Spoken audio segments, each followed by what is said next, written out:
Teasel's Tudor Trivia! Hi, welcome to this edition of Teasel's Tudor Trivia with me, Claire, and Teasel the dog. Now, in the video that I did on Martyr Edmund Campion, which I did recently, I mentioned Campion being tortured during his imprisonment.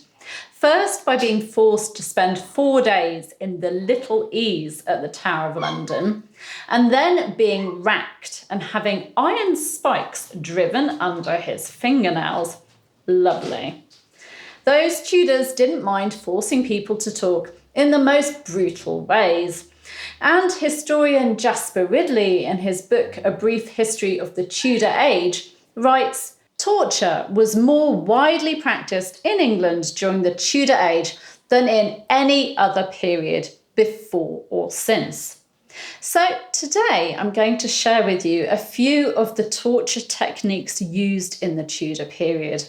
I won't go into too much detail, and Teasel is here to be a cute distraction for you if you just want to look at Teasel and not bother learning about torture techniques. And please don't practice these at home. First of all, we have the rack. Now, the rack was a centuries-old torture technique, although it seems to have appeared in England in the 15th century. And it was actually the most common form of torture in the Tudor period.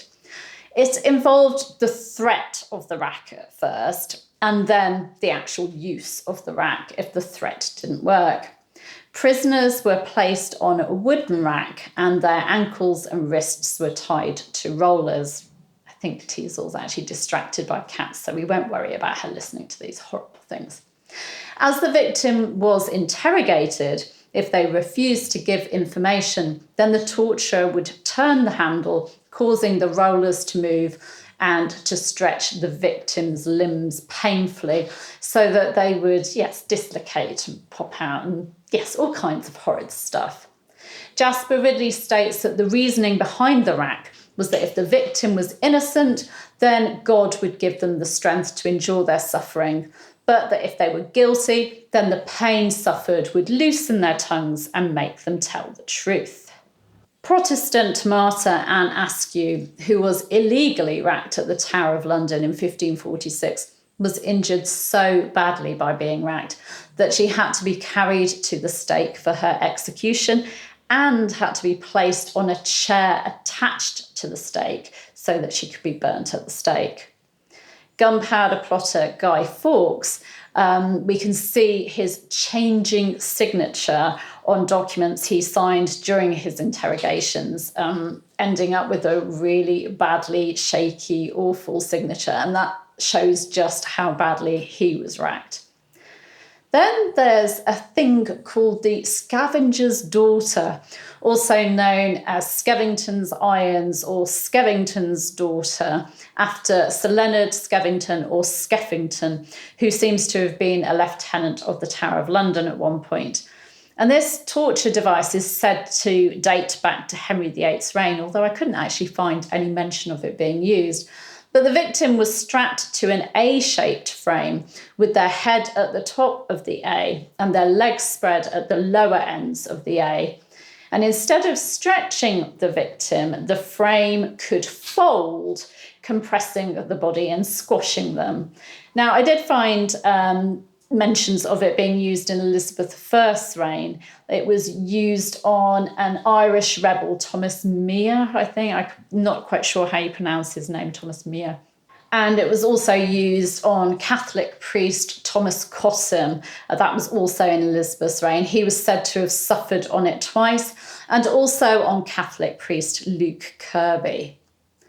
Then we have the Little Ease, the one that I mentioned in association with Campion. This was actually a cell, a prison cell, and it was at the Tower of London. It's not known exactly where it was, but it's thought to have been somewhere sort of under the White Tower or near the White Tower.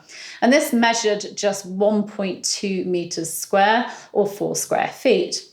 Due to its tiny size, the prisoner put in the Little Ease was unable to find any little ease, hence the name, or comfort. They couldn't stand, they couldn't sit, they couldn't lie down, and they could be left in there for days. I think Campion spent 4 days in it. Then we have Manacles. In Elizabeth I's reign, Jesuit priest John Gerard was tortured by the use of manacles at the Tower of London. Gerard wrote, "Then they put my wrists into iron gauntlets and ordered me to climb 2 or 3 wicker steps. My arms were then lifted up and an iron bar was passed through the rings of one gauntlet, then through the staple and rings of the second gauntlet. This done, they fastened the bar with a pin to prevent it slipping. And then, removing the wicker steps, they left me hanging by my hands and arms fastened above my head." And Gerard was left like that for hours and suffered severe pain, fainting from the pain in the end, only to be taken down, revived and put back up. The victim's hands would swell terribly and painfully above the manacles. So those are a few of the torture methods that were used during the Tudor period. Absolutely awful. And it's little wonder that people did talk and give the authorities information. And I find it amazing that some people didn't talk, that they did protect others, especially those Catholic priests and also Protestant martyrs as well, who were racked and had all sorts of horrible things happen to them, but did not give the authorities information on other people. To stand by your faith and your friends like that with all that pain, just amazing. Anyway, thank you for joining us today. I hope you didn't find that too bad. I didn't go into complete full details because that would have been horrible. Anyway, we'll see you soon. You can subscribe by clicking round about there.